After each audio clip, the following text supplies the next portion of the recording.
Assalamualaikum, salam sehat para pemirsa emas Viga TV.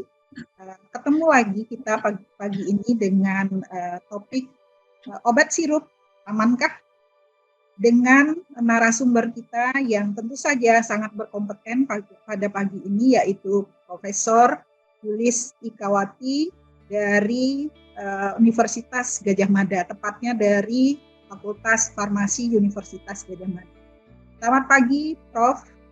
Assalamualaikum. Selamat pagi. Waalaikumsalam warahmatullahi wabarakatuh. Selamat pagi, Dr. Jud. Sehat selalu ya, Prof? Ya, alhamdulillah sehat, baik. Ya. Kita akan mulai, Prof, untuk sedikit memberikan gambaran kepada pemirsa Viga TV bagaimana terkait dengan obat sirup yang saat ini tentu dengan merek tertentu yang sangat membuat kekhawatiran para orang tua. Saya juga banyak mendapat pertanyaan dari keluarga, dari keponakan yang punya anak-anak kecil. Ini bagaimana? Tentu menjadi kebingungan tersendiri meskipun pemerintah sudah memberikan penjelasan yang beberapa saat yang lalu untuk menyampaikan hal tersebut dan sudah ada tindakan-tindakan yang diambil. Tapi secara general, secara umum, tentu masyarakat perlu tahu bagaimana proses suatu pembuatan obat tersebut sehingga aman dikonsumsi dan tidak mengkhawatirkan bagi masyarakat. Nah, mungkin kita mulai saja, Prof. Bisa tolong dijelaskan bagaimana sih dari awal satu obat atau suatu sediaan farmasi itu dibuat hingga kemudian bisa diedarkan untuk dikonsumsi masyarakat. Ya, baik Dr. Jud. Buat pemirsa semuanya, jadi bicara tentang obat, itu memang suatu proses yang panjang. Jadi obat itu adalah suatu komoditas yang sangat ketat regulasinya. Baik dari mulai pembuatan atau penemuan ya, bahkan ya penemuan, kemudian pembuatan, kemudian nanti registrasinya, kemudian diedarkan dan juga pengawasannya. Jadi suatu obat itu ketika pertama kali ditemukan itu harus melalui suatu rangkaian uji-uji begitu untuk memastikan efektivitas dan juga keamanannya. Ada yang namanya uji praklinik, misalnya menggunakan hewan begitu ya. Kemudian kalau sudah terbukti baik akan diujikan pada manusia. Ada rangkaian juga uji klinik, yaitu uji klinik fase 1, fase 2 dan fase 3 yang itu akan mengevaluasi mengenai efikasi atau kemanjuran dan juga keamanannya. Artinya ketika obat itu sudah bisa dibuat oleh suatu industri, itu pasti sudah melewati itu semua. Yang itu adalah suatu jaminan bahwa obat ini adalah efektif dan aman. Itu dari segi ujinya. Kemudian obat nanti akan dibuat oleh suatu industri farmasi ya sebagai sponsor atau sebagai produsennya. Di situ nanti suatu obat itu, satu bahan obat tentu akan diformulasikan dengan berbagai mungkin bahan-bahan yang lain begitu ya. Kadang suatu obat itu ada yang sifatnya tunggal, hanya satu jenis zat aktif saja, kadang dikombinasi dengan beberapa obat lain, seperti kalau obat flu itu kan ada parastamolnya, ada CTM, ada mungkin fenilpropanolamin dan sebagainya begitu. Di samping itu ada juga bahan-bahan tambahan lain, Dr. Jud. Jadi kalau misalnya kita mau membuat tablet, itu tentu saja bukan hanya parastamol saja isinya, tetapi ada bahan tambahan lain untuk mendukung menjadi satu bentuk tablet tersebut, untuk bisa mudah dikempa dan sebagainya ya. Kemudian juga kalau mau membuat sirup itu juga pasti nggak cuma bisa tidak hanya berisi zat aktifnya saja, apalagi di dalam obat itu kadang-kadang ada obat-obat yang tidak larut dalam air atau kurang larut dalam air, sehingga memerlukan tambahan bahan pelarut begitu. Seperti misalnya parastamol nih yang menjadi obat sejuta umat ya Dr. Jud ya, semua banyak yang menggunakan dan cukup ramai belakangan. Nah, parastamol itu termasuk obat yang kurang larut dalam air, sehingga kalau mau dibuat sirup tentu harus ada tambahan bahan yang lain. Dan sirup ini nanti memang banyak digunakan untuk anak-anak. Jadi memang kalau anak-anak kan masih susah ya, telan tablet, kapsul begitu ya. Maka sediaan untuk anak-anak sebagian besar memang bentuknya sirup. Nah, di dalam sirup itu, gimana? Mungkin mohon maaf, Prof. Sedikit. Jadi ini memastikan kembali bahwa dari mulai tadi proses awal Ini betul-betul sudah memenuhi standar dan juga industrinya sudah memang mendapatkan satu mandat ya dari pemerintah untuk melakukan ini. Jadi Iya, dari proses ini sendiri sudah mengikuti standar dan betul-betul jaga dan dijamin kualitas dari obat. Ada namanya CPOB dokter, cara pembuatan obat yang baik. Jadi industri itu harus memiliki sertifikat CPOB untuk menjamin bahwa dia bisa memproduksi obat-obat yang baik, ya. CPOB ini dikeluarkan oleh siapa, Prof? Oleh Badan POM, dokter. Jadi ketika suatu industri farmasi akan meregistrasikan atau akan membuat, ya, dia harus punya sertifikat itu dulu, ya. Dan itu dokumennya sangat macam-macam sekali, dokter, karena di Badan POM syarat-syaratnya itu berat. Makanya tadi saya sampaikan bahwa ini obat yang sangat obat itu adalah komoditi yang regulasinya sebenarnya sangat ketat, begitu. Itu untuk produsen ya, Prof? Betul, untuk menjamin supaya produksinya itu adalah yang berkualitas. Betul. Itu di sisi lain ada lagi ketika distribusi juga punya sertifikasi bagi distributornya. Betul, ya. Ada berbagai lagi, ada namanya cara distribusi obat yang baik. Ada juga ya CDOB begitu, ya.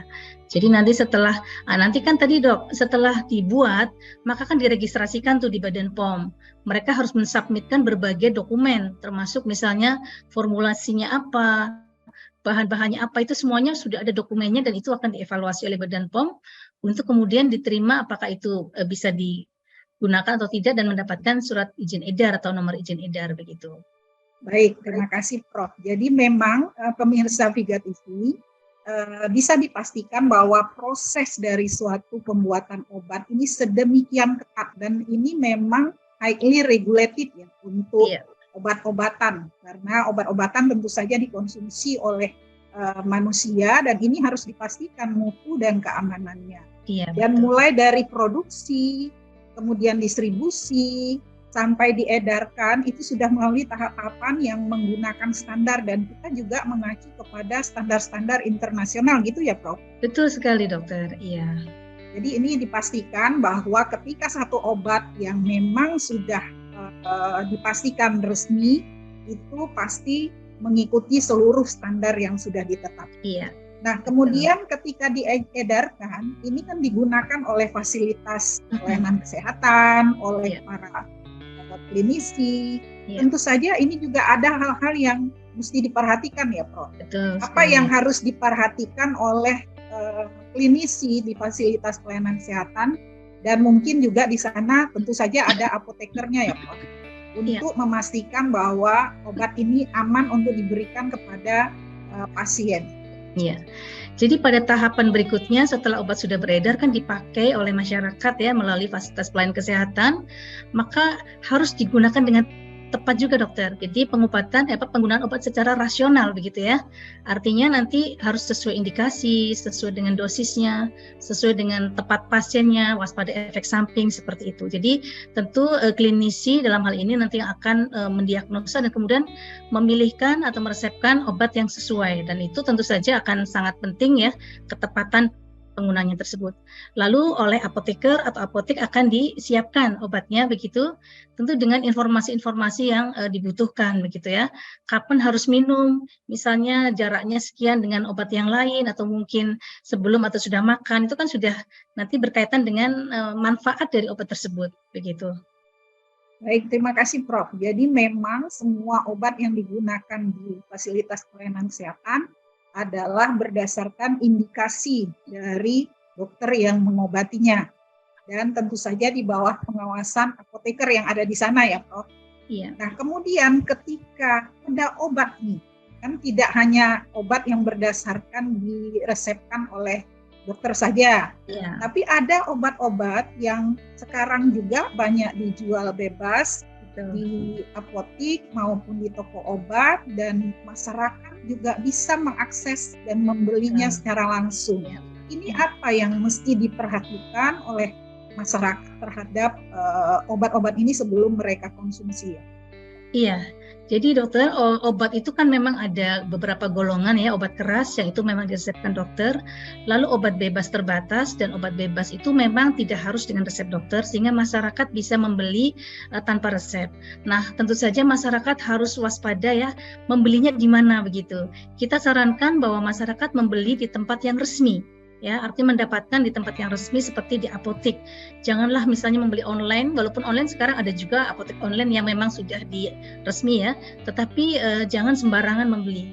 Sehingga juga nanti kalau misalnya membeli tempat resmi di apotek akan mendapatkan informasi-informasi yang sesuai begitu, termasuk dipilihkan. Kemarin misalnya kayak sirup ini ya dokter, oh ini sirup ini masih belum bisa nih sementara ini, tetapi ada alternatifnya sirup yang lain yang sama-sama isinya sama tapi mungkin dengan brand yang lain ternyata formulanya tidak mengandung misalnya yang berpotensi untuk tidak aman misalnya. Jadi saya kira dengan mendapatkan di tempat yang resmi mereka akan mendapatkan yang aman dokter, gitu ya. Nah ini bagian yang paling penting ini karena memang fenomenanya sekarang seperti itu. Nah, apalagi anak-anak milenial sekarang bisa mengakses gadget, melihat, wah dia punya keluhan apa, lalu kemudian dia di internet kan segala macam sekarang sudah bisa diakses ya, Prof. Bisa diberitahukan di situ ada tulisan-tulisan, oh kalau kamu punya keluhan ini, obatnya ini. Nah, ini hati-hati para pemirsa Piga TV. Karena kadang-kadang antara keluhan yang dituliskan di situ dengan gejala-gejala lainnya memang harus diinterpretasikan, harus dilihat oleh dokter untuk memastikan bahwa Anda aman untuk mengkonsumsi suatu obat tersebut. Nah, fenomena lain adalah pembelian online. Nah, ini memang sekarang juga dokter online cukup merebak ya, Prof. Mereka hanya mendengar keluhan melalui pasien, kemudian obat sudah sampai di rumah. Nah ini tadi memang harus sangat berhati-hati mana yang bisa diakses. Jadi disarankan untuk memang membeli di tempat-tempat resmi yang memang diizinkan untuk menjual obat, misalnya apotek, toko obat yang resmi, praktek dokter, gitu ya Prof. Apalagi fasilitas pelayanan kesehatan. Karena apa? Karena mereka semua sudah melalui tahapan untuk mendapatkan izin secara resmi dari pemerintah dan ini memastikan bahwa obat yang Anda konsumsi itu adalah obat yang aman. Nah, kira-kira Prof, hal yang terjadi nih yang banyak dikhawatirkan ketika membeli pada yang tidak resmi itu. Ini kalau bicara itu nih saya harus lebih membuat spesifik karena memang ini terjadi saat ini cukup banyak. Akibat yang mungkin terjadi kalau kita membeli di tempat-tempat tidak resmi, kemudian membeli juga secara online, walaupun semua kita sudah paham, tapi perlu ada penegasan dari pakar nih. Silakan Prof. Ya. Jadi dalam penyelenggaraan pembelian obat online itu sebetulnya kan Kementerian Kesehatan juga sudah meresmikan beberapa penyelenggara sistem elektronik farmasi, gitu ya. Jadi itu PSEF itu adalah suatu semacam marketplace juga, tapi khusus untuk obat yang itu bekerja sama dengan apotek-apotek dan juga ada marketplace-nya itu tadi ya. Nah, saya kira kalau itu bisa resmi juga karena memang era sekarang ya, Dok, telemedicine, telefarmasi ini memang suatu keniscayaan ya yang memang sedang kita sebagai bagian dari perkembangan teknologi juga ya. Tapi memang yang perlu hati-hati kalau online yang nggak resmi itu ya, Dok ya. Nah, ini yang kesulitannya Prof. Bagaimana kita membedakan antara PSEF yang resmi tadi dengan yang tidak resmi supaya pemirsa yang masyarakat umum bisa tahu cara mengaksesnya. Ya, kalau PSF yang resmi itu sebetulnya ada dalam daftar Kementerian Kesehatan tuh ada ya. Mohon maaf nih menyebut salah satu atau salah dua, misalnya kayak Halodoc itu termasuk yang resmi. Atau beberapa yang lain ya. Saya kira saya nggak hafal juga. Ada sekitar 13-an mungkin sekarang yang sudah mendapatkan izin dari Kementerian Kesehatan. Tetapi maksud saya itu yang kayak ini Dok. Mohon maaf juga nih kayak Tokopedia atau Lazada atau apa yang marketplace yang umum ya. Nah itu kan kadang-kadang ada juga tuh yang jual obat ya Dok. Yang itu yang kita agak khawatir ya, sebetulnya bukan ranahnya itu kalau apalagi obat-obat yang harus dengan resep ya. Jadi itu termasuk yang menurut saya adalah tempat pembelian obat yang online tapi yang tidak resmi karena memang itu harusnya bukan menjual obat apalagi obat-obat keras begitu. Risikonya apa? Bisa mendapatkan obat palsu. Ya, karena kita nggak ngerti ya, pasien ngertinya itu beli obat di sana, misalnya sebuah marketplace, obat palsu.